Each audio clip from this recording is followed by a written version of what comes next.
Now we continue in the study of 1 Samuel after taking 2 weeks of break from it.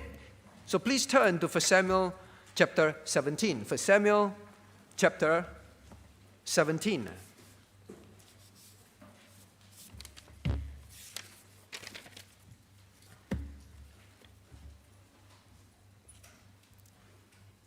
Now I want to refer you to verses 24 and 25 first. Let me read to you verses 24 and 25 of 1 Samuel chapter 17. And all the men of Israel, when they saw the man, fled from him, and were sore afraid.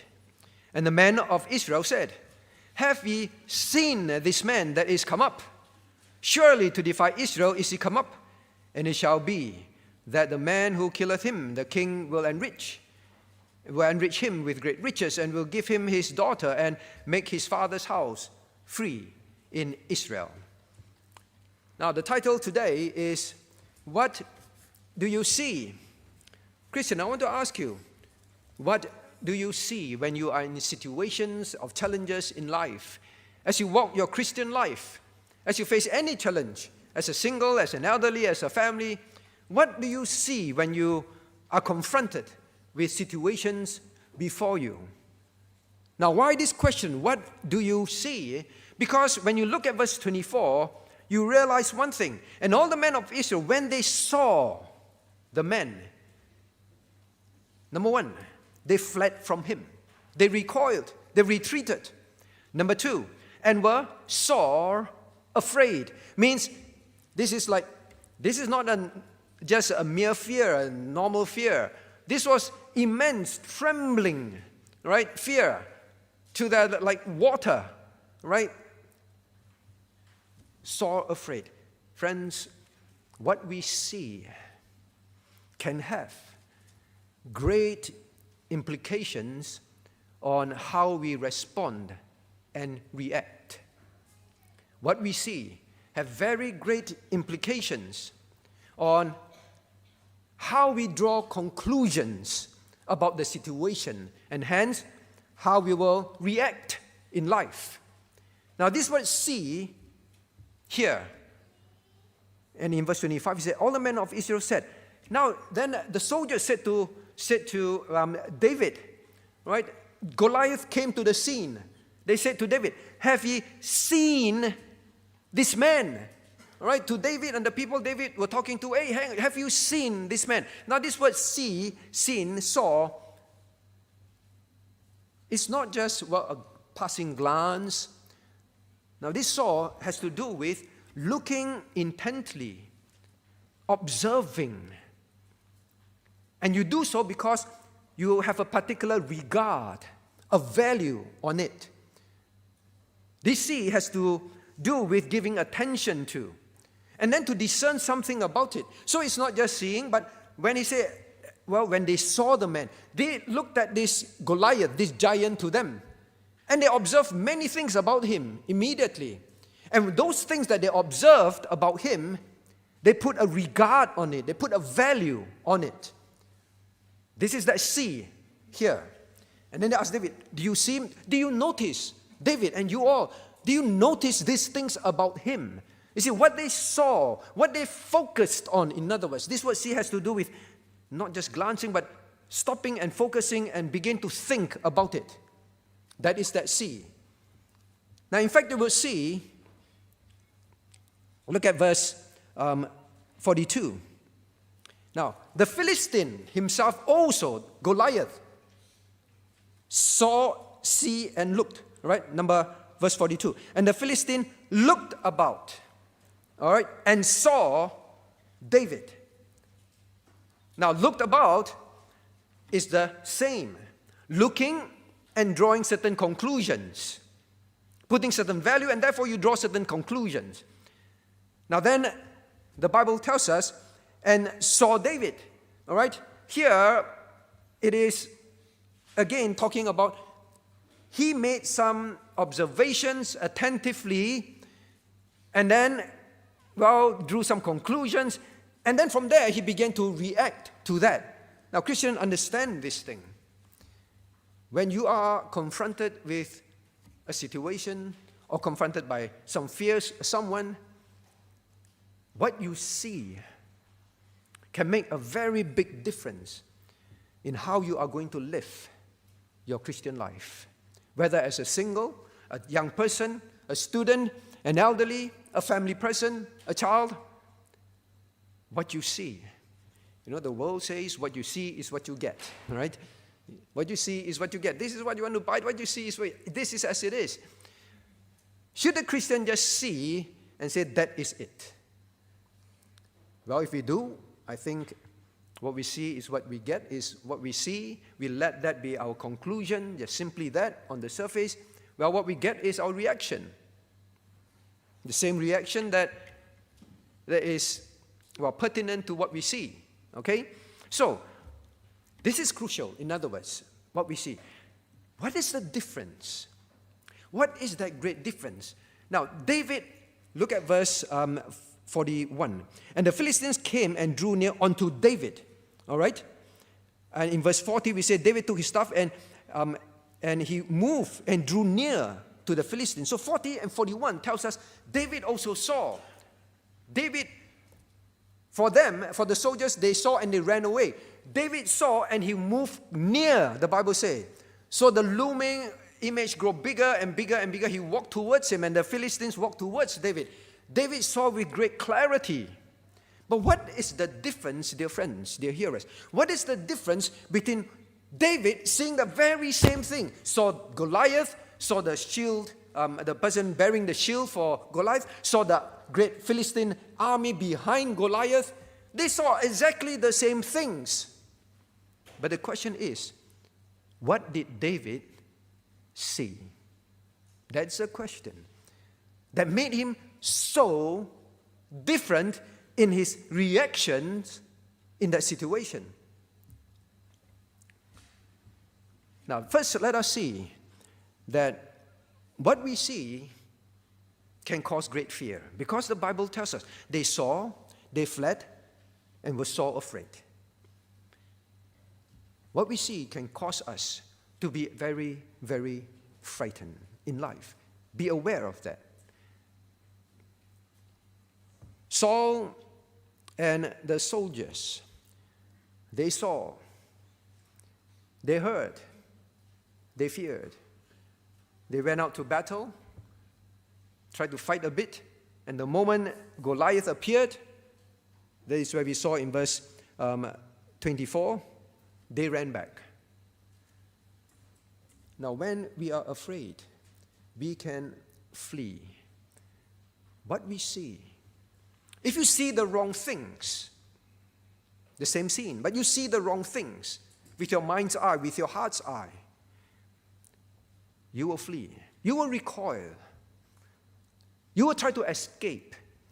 You will want to avoid the situation of life. Whether it's about your child, whether it's about your health, your finances, your situation, as you walk, your Christian walk for the Lord, you will say, well, maybe I won't go forward. What you see can cause you to go backwards in your fight for living for God. It will cause you to fear. Now, what did this fear cause in the people, in Saul and the soldiers? Now, the Bible tells us that they avoided battle for 40 days. For 40 days. Procrastinating, avoiding, trying not to face the situation. Christians, when we see something, and if we let our hearts and mind focus on just the thing itself, the things that are fearful about the situation, we can become a Christian that basically procrastinate. I know I need to make that decision in my Christian walk. I need to confront that issue and deal with it. Oh, but we will just procrastinate the decision in our family, as an individual, certain decisions you need to make about job choices, study choices. You just recall and just avoid it. Avoid it. Instead of facing it head on. doing battle for the Lord. Now, as we focus on things that we see are overwhelming, and in life we are going to face that, understand that. In the Christian walk, there will be times that certain things look very overwhelming. Like for them, they are now facing battle for Israel, for God. They have done many battles, but this time, whoa, giants are involved. Personal challenges involved. You fight me, you win, I will be your slave. We will be your slave. If not, you will be our slaves. Now, this was a serious situation. But we see, all right, just with plain sight can cause these two problems in our Christian walk. So be careful, Christian. We will learn from David. What should we see in the same situation? Now, but then there is another seeing that we have to learn from Goliath. Look at verse 41. Verse 42. And when the Philistine looked about and saw David, he disdained him, and he was but a youth and ruddy, and of a fair countenance. And the Philistine said unto David, Am I a dog that thou comest to me with staves? And the Philistine cursed David by his gods. And the Philistine said unto David, Come to me, and I will give thy flesh unto the fowls of the air and to the beasts of the field. Wow. In verse 42, the Bible tells us the Philistine looked about and saw. He made observations. He looked intently, and he made certain conclusions. Now, but the problem for him is this, and we can fall into that as well. Now, he was in seeing just that sight of David. He became overconfident. One end can be fear. You see something, you fear. Overwhelming, so you fear and you flee. But in the Philistine Goliath case, he saw and he became, wrongly fearless. All right? He became fearless. What did he see? Now, look at verse 42. He saw David and he disdained him. Means he mocked him. He reviled him. He looked down on him. Right? Literally just laughed at him. All right? This must be a joke. I expected maybe your king, who Saul was known to be tall, won many battles. But instead, this guy, he was but a youth. Young means inexperienced, no battle experience. Ruddy and fair countenance means good looking, good complexion. Well, obviously not someone who is battle hardened. No battle scars, complexion still so smooth, so fair, probably not someone that is so good looking, probably someone who was very sheltered at home, all right? A spoiled child, a protected child. So that was what Goliath saw, and the Bible reveals to us his heart. So that is what he saw. He's just like that, inexperienced, young, no battle scars to show, all right? Now, that made him so confident, he said this, Come, and I will give thy flesh to the fowls of the air. I will kill you, and leave your body in the field for the birds of prey in the air to pick on your flesh and eat you up, all right? And to the beasts of the field, all right? The carnivorous animals, I'll just leave it there. In other words, he was feeling it is so easy to defeat. You will surely die. Not only that, look at verse 43. He said, Am I a dog, comest thou to me with staffs? What is he saying? This is a shepherd's staff. If I just take out my sword, a light tap on it, it's going to be smashed to pieces. He saw the equipment, he saw the person, and he was so confident. Now, Christian, there are also things for us to learn here. When we look at situations, and we just go by what we see physically, We can be like Goliath, be overconfident, and, well, we know that he literally fell on his face, all right, dead. We can fall flat on our face. Don't let what you see cause you to be fearful, and don't let what you see, when you are on the other side and you feel you're stronger, more experienced, are better equipped, bigger, then that means you will surely succeed. That was the problem. Now, we can think that we are well-equipped and experienced in life. So we face a difficult situation. Don't worry, piece of cake. I've experienced this kind of things before. And instead of needing to see what is needed to be seen, we just look at what we have, put our trust in it. Student, do you feel that way? You know, I've gotten so many good results in school. I know how to study. I know how to do my homework. I know how to, pay attention. I know all these things. Piece of cake, right? Adults, are you like that? Oh, with all my work experience, equipment, right? Equipment. Goliath feel my equipment is so powerful, right? But I'm well equipped with all my degrees, with all my work experience. I'm so well equipped. My health has been very good because of the way I took care of myself. We look at all this piece of cake, everything will be fine. We think that with our education, certificates, job experiences, good health, financial stability, we can feel very secure. And just depend on those things. Well, we will let our guards down. We will let our guards down. We will feel that I cannot fail. It's impossible for me to fail in school, at work, because we see sometimes we see and become fearless. Sometimes we see and become overconfident. Now let us now then begin to ask ourselves, now what did David see? What did David see? Now let's see David's response first, all right? In chapter 17.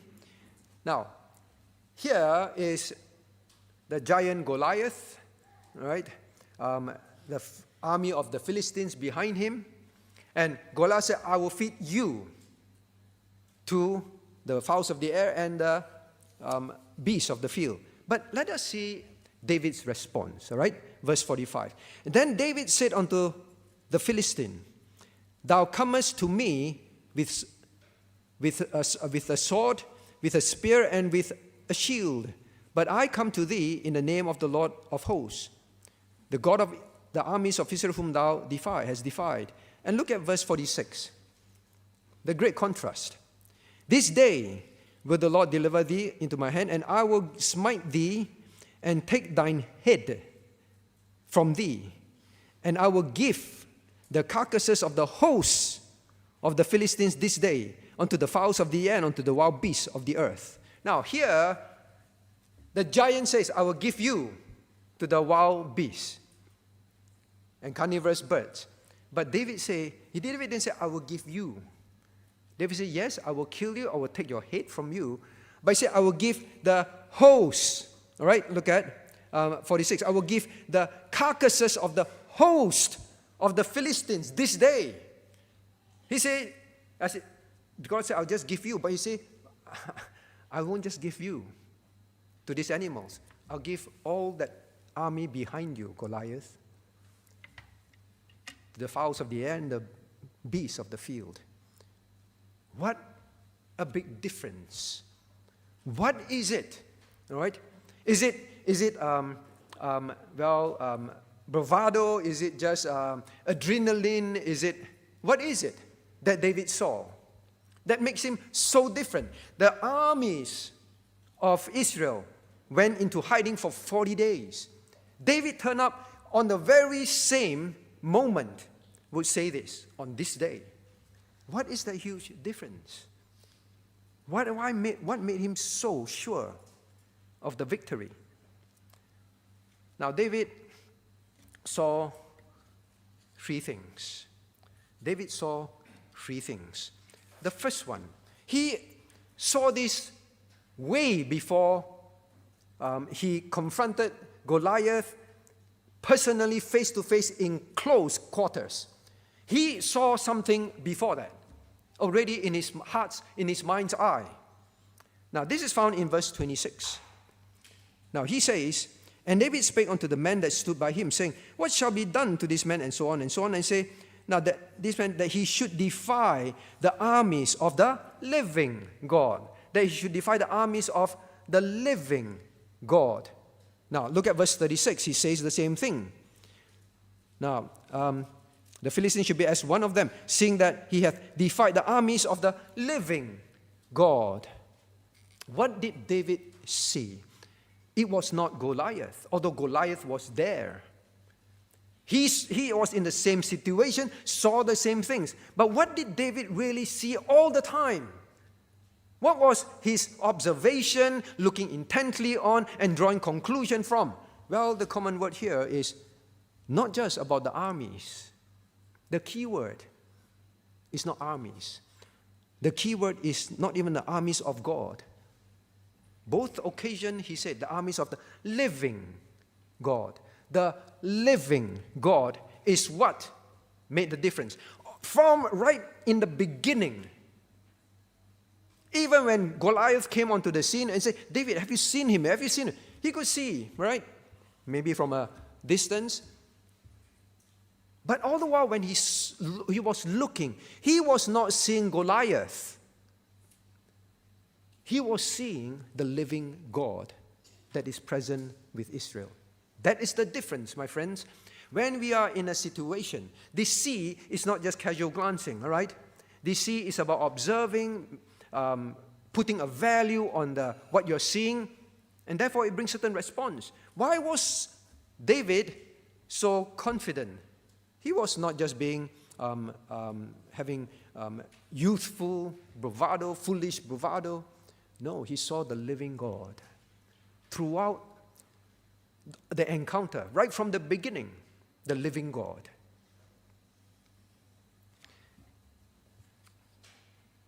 Now, to him, if the living God is with us, he didn't say armies of Saul.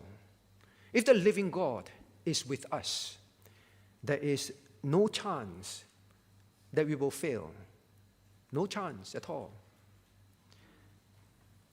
Goliath, if you look at verse 40, chapter 17, now look at verse 43. "And the Philistine cursed David by his gods." Plural. Wow, so many gods. But I want you to hear what David says in verse 46. "That all the earth may know that there is a God in Israel." Not gods. That all the earth may know that is a God in Israel. To David, it doesn't matter how many gods you have. They are all not living. They are false gods. To David, I just need the living God, one God. And there is only one God that can be real. And that is the God of Israel, the living God. David saw very clearly that if the living God is on our side, you are on the winning side. You can never fail. Never. To David, he may see Goliath, but what he saw was far bigger than Goliath, the living God. Now, Christian, when you are in any situation of life, as you live for the Lord, challenges, what do you see? Maybe at your job, workplace, you're given an ultimatum. In school, you're facing certain trouble because you live as a Christian. In a family, you're making certain choices, and it's very difficult. The consequences can be very great. What do you see? The big hurdle and challenge in front of you? No, learn to be like David. The only way you can speak like David, I can give the whole host of the Philistines as carcasses to the birds of the field and the wild beasts. The only reason why he could see that, he saw the living God, not the giant. Although the giant was in front of him.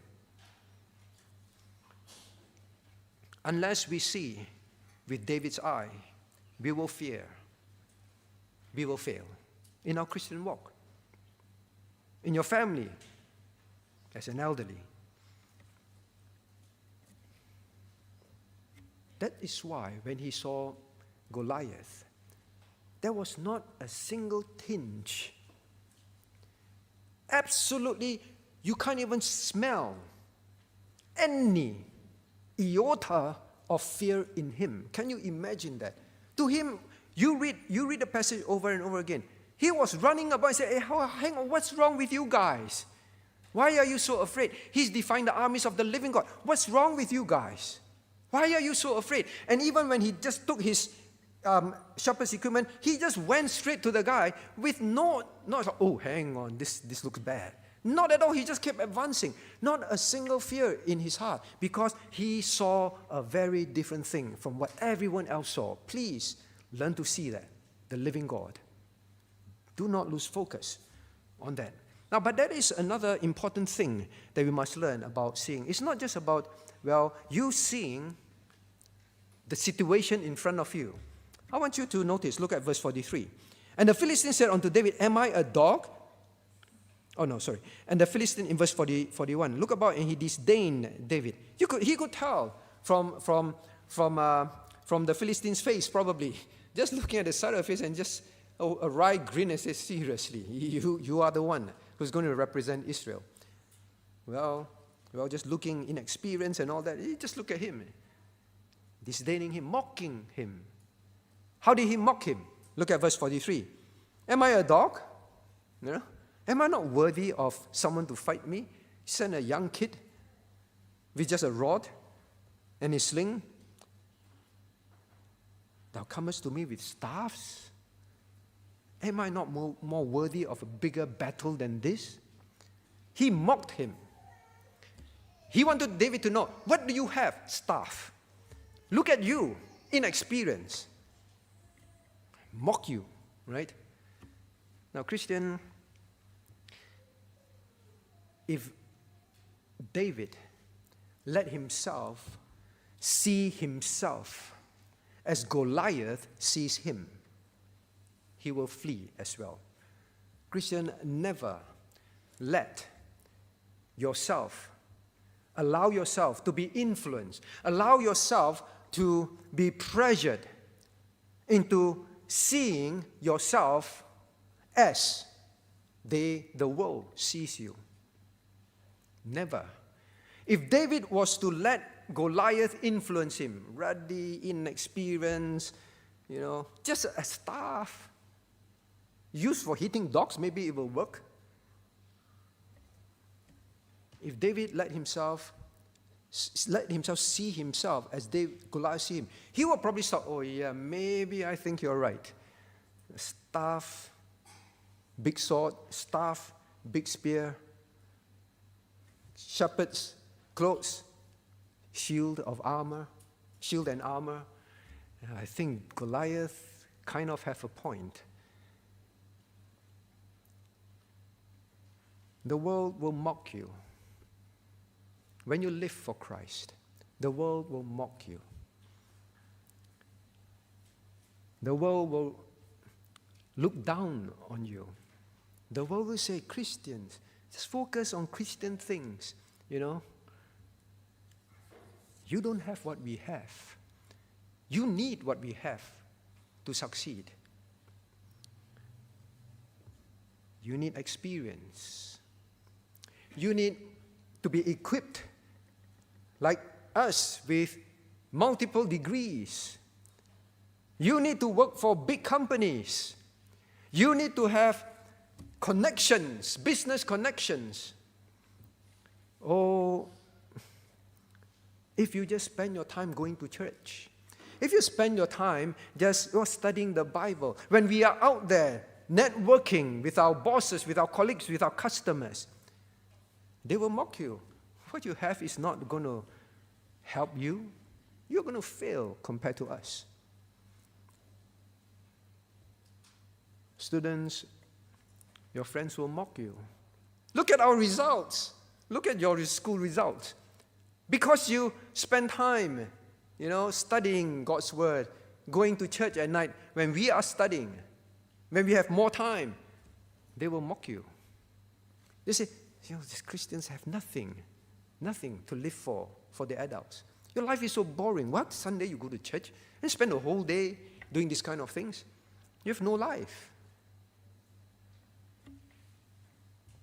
They will feel that they will make you see that unless you have what they have, like Goliath, unless you have what I have, then you come and fight with me.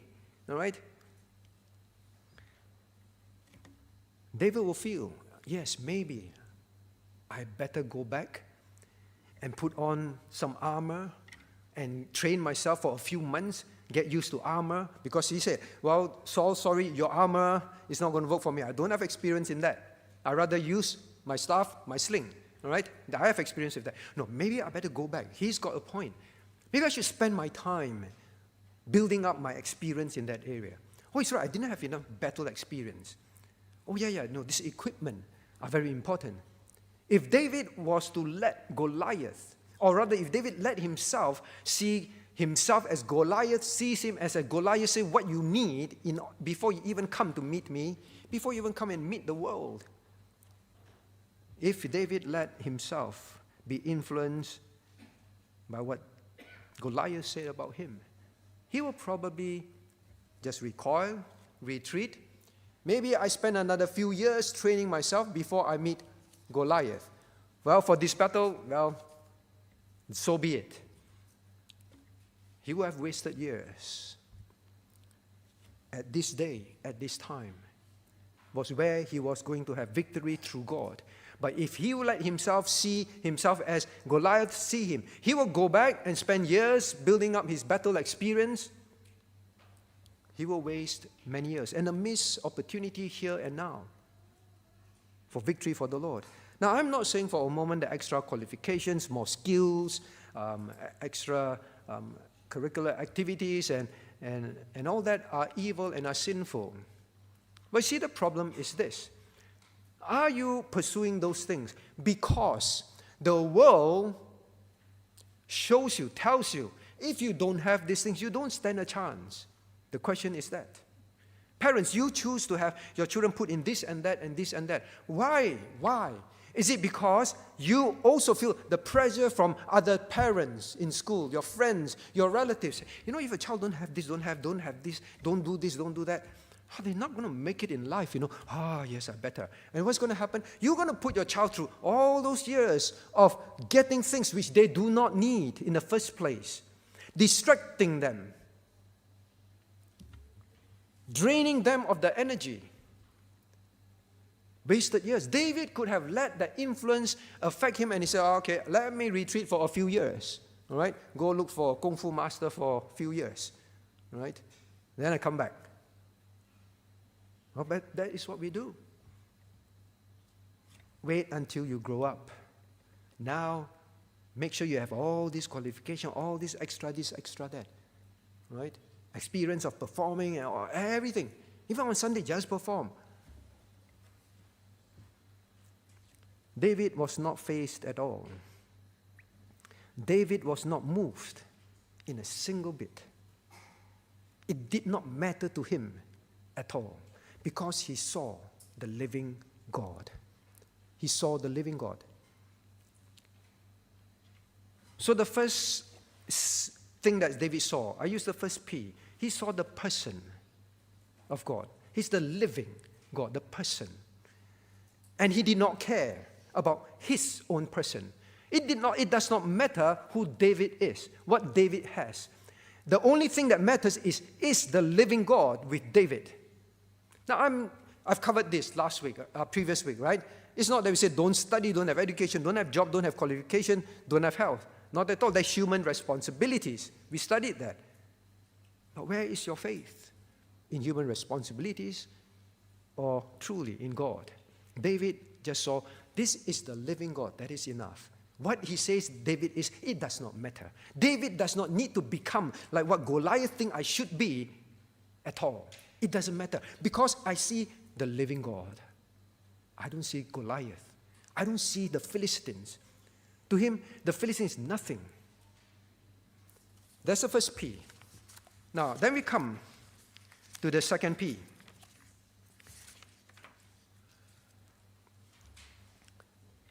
Now, David said in verse 26 of chapter 17 that he should defy the armies of the living God.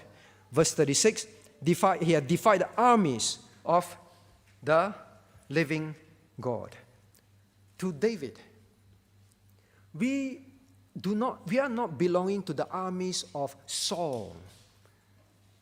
This is not the army of Saul. We are soldiers not in the army of Saul. We are soldiers in the armies of the living God. That is the difference of what he saw. The soldiers saw we are armies of Saul. We are armies of Israel. But David saw we are armies of the living God. Not just the person. Armies. He is part of God's people, part of God's army. Now, what is the thing that we should learn here? Well, obviously, the first thing is, now, Christian, it is not about whether you are part of a certain, famous company, part of a famous school, part of a famous, whatever it is. We sometimes think that, if you're part of some important organization, work for some important organization, or you send your child to a famous school, that is what matters. To David, it doesn't matter. As long as I am part of the army of the living God. That is the very big difference, Christian. When you look at the situation in life, first focus on the living God. He is the living God. That is all I want to keep seeing. Let your eyes pass the giant. Let your eyes pass the great hurdle before you. Let the eyes pass the host of the Philistines, in that sense. All the big problems that backs this big hurdle. Even you cross this big hurdle, there is a huge host of problems behind you. To David, this was a physical battle. To us, we also have our physical battle of challenges in life. After this hurdle, even I crossed this hurdle, so many things still awaiting me. Look past all this. The person is the living God. Now, but what about this? We are the armies of the living God. It's not army of Saul. Now, the second P to learn is to see the purpose. The purpose.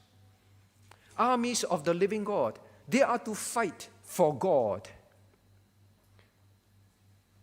Armies of Saul, then fight for Saul. You will have a cause to fear. Armies of the living God, my cause. That is why David said, is there not a cause? Is there not a cause? He keeps asking, is there not a cause? My cause, because I'm the part of the armies of the living God, then I'm concerned about, I keep looking at the cause of God. Now, David saw with spiritual eyes. He was not looking at what if we lose or we become slaves. What if we lose? What if we lose? I die. That is how we are, right? What if I make this decision and then I have great losses in life? I'm exposed. I'm no longer secure. What if something happens? Now, David looked beyond all this. If he wasn't even thinking about his own life. He only thought about, I'm part of the armies of the living God, and that is God's cause. The purpose. He focused on the purpose. He saw with spiritual eyes. What was the purpose? Look at verse 47. Verse 46. That the earth may know that there is a God in Israel. We are armies of the living God. We fight so that the world will know this living God.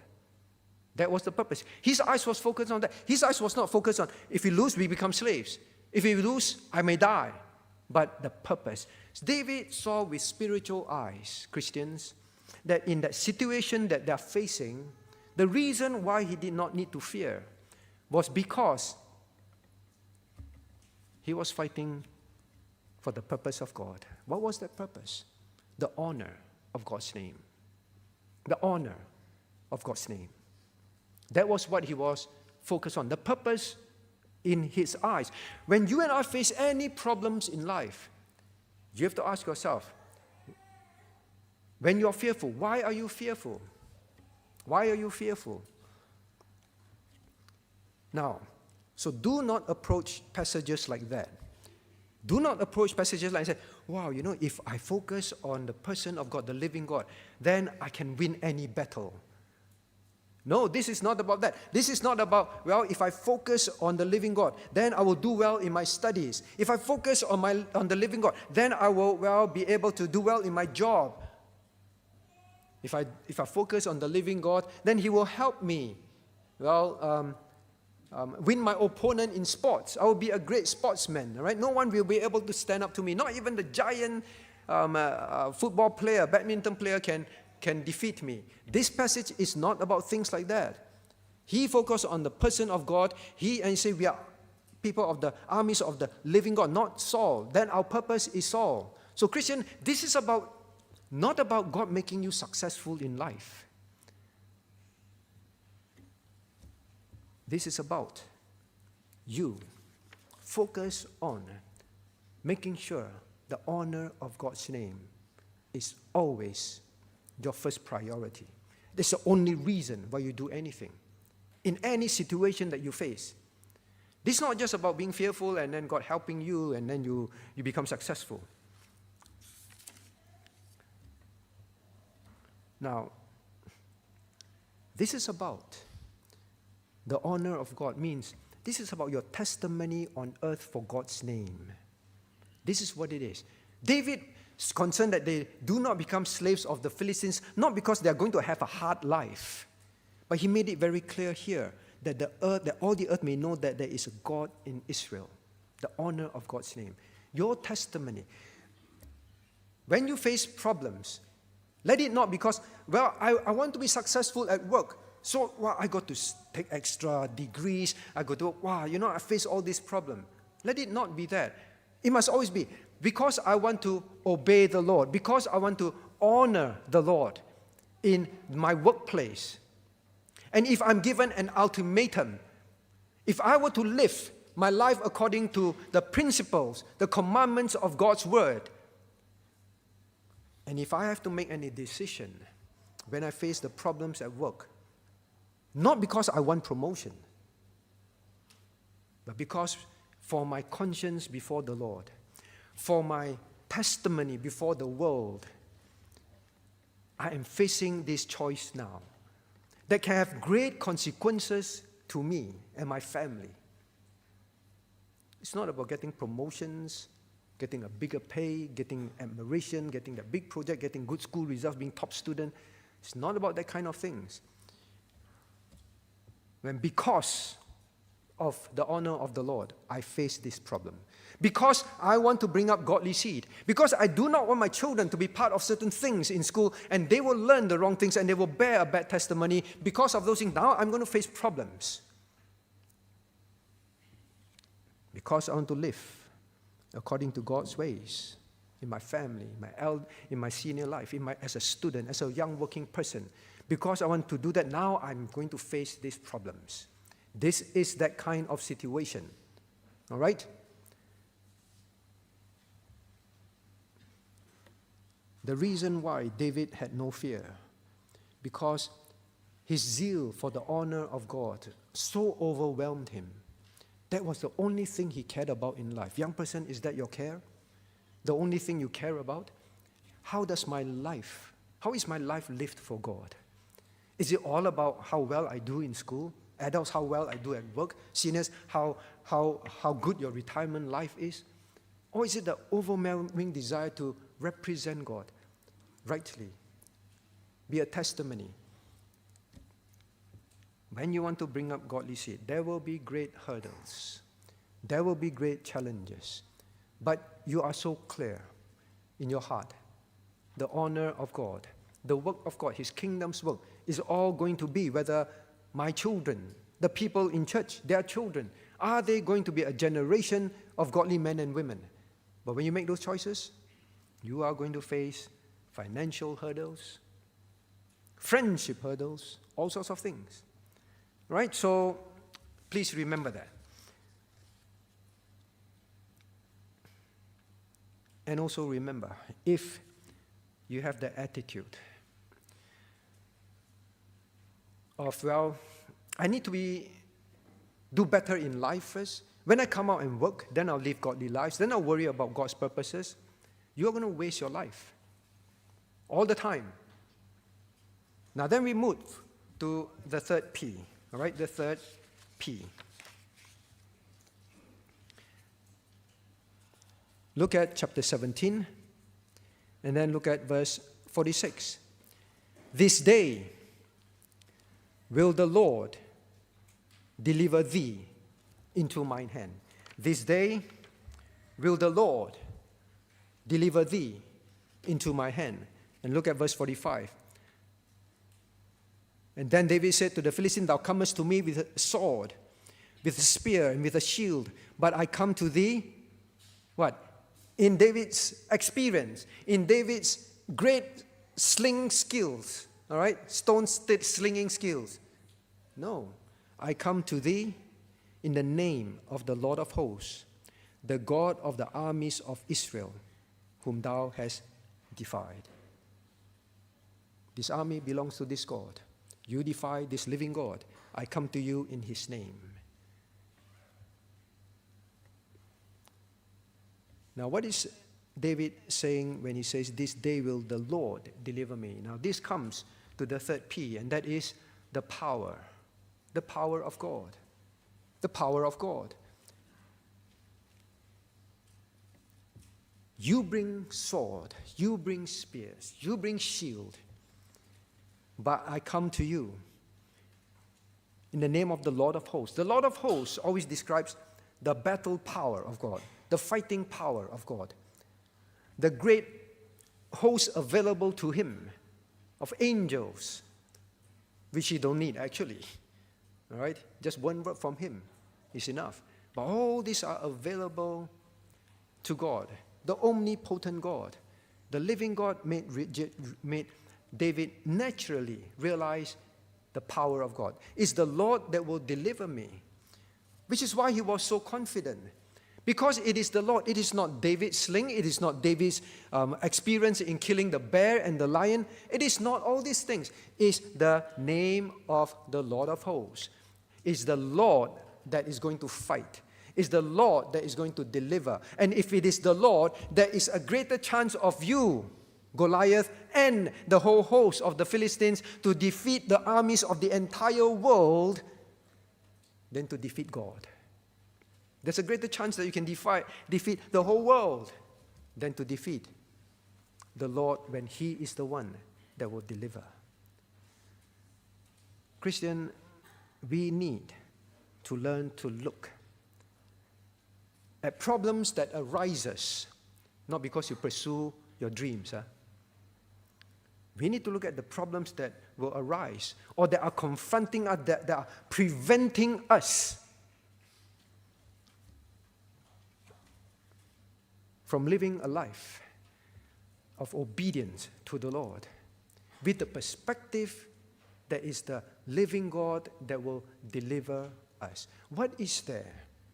When you make a decision, when you say, I make my decision to live for the Lord now, I will start coming to church weekly to be part of prayer meetings, which is expected of all Christians. My house is a house of prayer.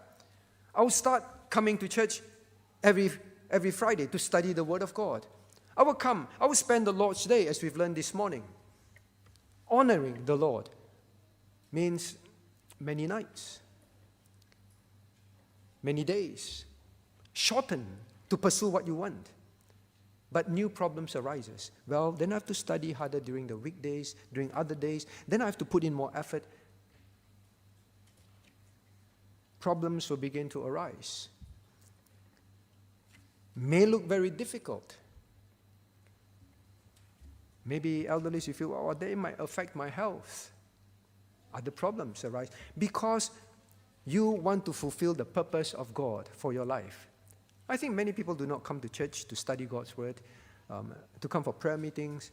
For working people, I need to sleep early. I need to be full energy tomorrow to do well at work and to perform at my peak. To students, probably because, well, if I do this, then, well, what happens to my results? What happens?